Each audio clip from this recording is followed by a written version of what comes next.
I appreciate go-go because a lot of bands are like, oh, you can dance to this, or let me see some dancing. And they're like, no, let's just make a song and tell you what to do. Everybody with a cup to the flow right now. I really appreciate that. It's really, it's so good. I love it. And Chip, congratulations on your win, and thanks for coming and being a guest as a result of all that card dancing, man. All right, I'm excited to be here. This is such a treat. Now, let me give you a proper introduction here. So, on DC Music Rocks, we're shining a spotlight on the great songs, artists, and incredible people behind the DC region's music scene. Chip Pye is a local DC photographer who has been photo documenting the DC music scene for 15 years across a wide genre of music scenes, including punk, roots rock, rockabilly, and go-go. He's best known for his work in go-go as one of Chuck Brown's official photographers, and his work with Chuck Brown can be seen on Chuck's final album cover and the Chuck Brown Park. For the last 3 years, Chip has been producing a video podcast from his overgrown, 100% organic backyard garden, which he calls the Yarden. Each week, in the late spring and early summer, Chip invites different local musical acts from all over to grill and groove in the Yarden, which he records into 30-minute video programs that includes interviews and the live performance. Often the guests from different genres are brought together for the shows. And in the last 3 seasons, he's produced 27 episodes and has 71 musicians that have now performed in the Yarden. And that video, of course, I'm not going to hold it out on you. I'm going to have the link to his winning car dance video will be included with this episode, so you can check him out doing his thing in his car too. Chip, it's one of my finest moments. Chip, I appreciate you. I've heard about you for so long in the scene now with the different things you're doing and being involved in the different genres and what you're doing. So basically, for me, it's an honor to have you here. Thanks for being here. Thank you. And so now, what is it do you feel that makes the locally grown DC thing that you're doing, what makes it special? Well, what does make it special? Well, I don't know that there's anything else like it. I'm certain there's other people have music shows and stuff like that, but nobody has the backdrop of the Yarden. And I'm not really a videographer. I'm a photographer, and I'm also a gardener. Everything except for the tree in the corner in that garden, in that Yarden, was planted by me. And what I actually enjoy doing about it, creatively, photographic-wise, is working the bands and the artists into the growth that I have in the garden, in the Yarden. Composing each morning before the show, I put the chicken on, because I do feed them, and then walk around the Yarden and figure out how I'm going to compose each band and get the angles and the shots going, so that it works so that it has a different kind of look every year. Yeah. Oftentimes, some people have walked in and gone, oh, I didn't know it was so small, because it's just an average size yard in Silver Spring, but they've seen multiple different angles from it. So, yeah. And that's what I, as a photographer, bring. As a DC music person, I have relationships with many bands that I've worked with, so that I can feel comfortable asking them to come perform in the yard. And getting this thing off the ground was a crazy idea, and I'm fortunate that the first 5 people said, yeah, that's a great idea. Absolutely. God, getting them in there. And talk a little bit, too, about the photography stuff, because you were mentioning at one point about the multiple genres. We brought up the different genres. Talk about photography in multiple genres. Yes. Well, first of all, my video skills are nil compared to a lot of videographers out there. All right, most of my shows I've shot with just simply one camera mic, boom. I'm adding a second camera this year, so that's going to be fun. That will increase my video skills. But I tell people I'm a photographer. I'm a still photographer, and that's what I enjoy. And I'm a huge music fan. If I can catch your groove, I can capture your groove. And if I can catch your groove, I can capture your groove in almost any lighting situation. And most of the bands that I shoot, when I walk into the venue, when any photographer walks in there, will walk in and go, I can't shoot in this venue. There's no lights. There's nothing coming in.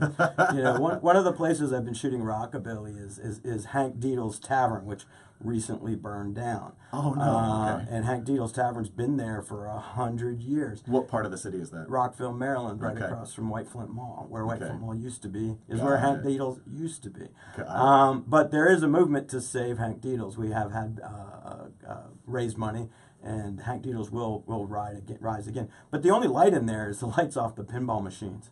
Pinball Oh, machines my and a Miller goodness. Lite sign. And they pushed the pool table out of the way. And so that's the light that I have to work with in there. Yeah. And I don't throw a strobe on and just simply let it blast the whole light. When I do use a strobe, and I often use a strobe, I'm often bouncing it off of something and using it as a fill flash. If you're a photographer and understand that you have to utilize part of the light in the room with just a little bit of what you give it. And when I was photographing go-go, because most of the go-go's were played in venues where there were absolutely no stage lighting.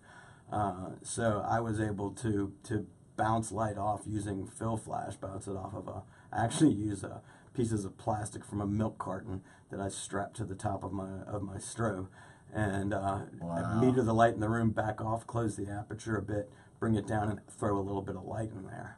Holy smokes. And you've done, now there's different genres too. What made you jump from the different genres? How did that come about? I had been shooting a lot of the roots rock and the punk rock bands in DC because that was the music scene that I was into. And When was that? I went digital 03. Okay. And so now in college I was shooting. I remember I was shooting the Mitch Easty bands that came around East Carolina University where I was, the Bad Checks, and I'll remember the name in a minute. That's all right. But what I started doing about 7 or 8 years ago, I started wondering why I was doing this, and I came to the conclusion that I was creating a collection of what the DC music scene is, and what it is at the time in which I'm shooting, and so I knew that of the whole DC thing, there was this thing called go-go. And as a white guy from DC, I didn't know anything about go-go other than Chuck Brown. And so in order to have my collection complete, I wanted to have some pictures of Chuck Brown. What I didn't know was how lively, because Chuck Brown is not the only music, and Rare Essence is not the only band. There are hundreds of people who play go-go in the city. Absolutely. They're not in front of you. You can't go open up the city paper and see where to go see them. It's an underground scene in which the fact that people who know go-go know where go-go is. And it's not played in music venues. Oftentimes it's played in restaurants and bars where the promoters come in and rent the place out for the evening. And if it's your first time going to a go-go show, what you got any tips or advice on somebody who's never been to a go-go show? Yeah, my advice is go. You know, that was so profound, Jim. Yes. Oh my goodness! Yes. All right. So, and while they're at it, when they go, dancing, is it, feel welcome? Is it a welcoming environment? Is it what makes people stay away? You know, I had friends tell me that I shouldn't, that as a white guy, I shouldn't go to go-go's. You know, Aw. and literally, I just walked into the LaFontaine Blue one night with my camera and said I was there because the Belladonna band was playing, and I knew that the Sweet Cherie was Chuck Brown's keyboard player, and I wasn't. And in order to get to Chuck Brown, I had to show him something, and showing him pictures of the Nighthawks and the Slicky Boys wasn't going to mean anything. Right. So I had to develop some go-go cred. So I went and shot the bands that Chuck Brown band members had. So that I could bring something relevant to Chuck and his manager Tom Goldfogel, I did that, and within several months, I was one of Chuck's official photographers and photographed the last year of his life. Now Tom Goldfogel, when I've told that story before, has told me that they weren't looking at my photographic skills, which I was like, oh, you weren't? He told me they were trying to figure out if I was cool enough to hang out with them. So, which at first I was disappointed in, but then I thought, is that a better compliment? It's a compliment nonetheless. But I like to think that it was my photo skills, but now I also like to think that it was cool, because one of the things about the Chuck Brown scene, the people around Chuck Brown, is that everybody's cool. It's a very family scene back there. Chuck travels with a large number. Chuck, when he was alive, there was a large number of people on the guest list, and those folks are the Go-Go family. Got it. Yeah, that family vibe. Now, and what you've talked a lot about, so photography and some of the stuff you're doing. What do you do in your personal time outside of Locally Grown and the music stuff and the job thing? Do you have other hobbies too? Oh yeah. I'm a fisherman. Nice. I'm a fisherman. I'm a picker. A picker. What does that mean? You ever see the show American Pickers? If I haven't, what does that It's mean? a show where they on History Channel, where two guys drive around in a truck through the countryside, buy antiques out of barns, and sell them and flip them for cash. Oh, okay, a picker. that's actually, I'm following. as an American Pickers. Okay. My father was a picker. Okay. And part of my the way in which I make my living is I do work for Harmony Rocket Estate Sales, where when somebody passes away, we go in their house and sell dead people's stuff real quick for cheap. I have a dog. I love my dog. Go to the dog park. Thrift store. I go to the thrift store. I love thrifting. Wow. And what's your dog's name? What kind of dog is it? My dog's name is Bebop. Awesome. Awesome. Imagine that. You're a music guy and you named your dog Bebop. When I first found out that the definition of bebop was when people started soloing when they wanted to, how they wanted to, and all the time, I said, I have to have a dog named Bebop. And when I went to the pound after my dog Pepper had died and saw Bebop, which is a dog that has every different type of breed inside that dog, depending on the angle you look at. Oh my goodness, a good mutt, huh? That is Bebop. That is Bebop. Oh, that's amazing. Now, one favorite question that I love to ask, if you could offer one piece of advice, what would it be? One piece of advice for photographers? In general. You only get to offer one. What would you offer? I'll tell you what I've got. What I like about my show is that it crosses genres. Okay? So if you're a rockabilly guy, go to a go-go show. If you're a go-go person, go to a punk show. We have so many different music scenes in DC, and nobody seems to cross through the genres. And what I like about where my camera and where my show takes me is that every time I get to go find out about something new that we have right here in DC, right inside the Beltway. There's so much here, and there's so much to explore.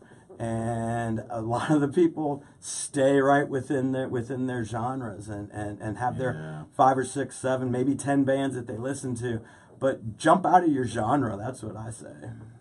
I love it, and it's so true. And on DC Music Rocks, we've got the local music calendar, which is all the genres. On the show, we cover a swath of all across the genres. So I hope you do check out. We've tried to put it in one place so you can find it, but I hope you check out more genres. That's such a good point, Chip. If you want to see some genres that are outside of your genre, go to locallygrowndc.com. There it is. And you led me right into my final question. You're brilliant, sir. If they want to find out more about you and the cool stuff you're doing, locallygrowndc.com. Locallygrowndc.com. Anywhere else that you tend to do a lot? Are you social media or other things? Do we have time to talk about inside Locally Grown? I did an episode called Funk Up the Grass. Can we talk about that now, or should we? Ooh, let's. If we've got a minute, we got to jump back into some music here, but talk quickly about it if you can. One of the episodes I did, and I did this. I put together an episode called Funk Up the Grass, where I brought in 4 bluegrass musicians and 3 funk musicians, and they arrived at my house and had to create 5 bluegrass songs with a funky beat to them. Not only did they have to create them, then we had to perform them in the yard. The city paper did an article about it. But it's interesting because there's people. Everybody thinks they're different, but you put people in the room with music involved, and it really brings people together. It's how you can really celebrate your differences and create something unique. That's it. And if they want to check, that's locallygrowndc.com. Look at the episodes, and the name of the episode again is Funk Up the Grass. Funk Up the Grass. I also had an alt country band, Ty Braddock's alt country band, and I brought in the go-go singer Ms. Lady. Okay. And they hit some old country songs with a soulful flavor to it.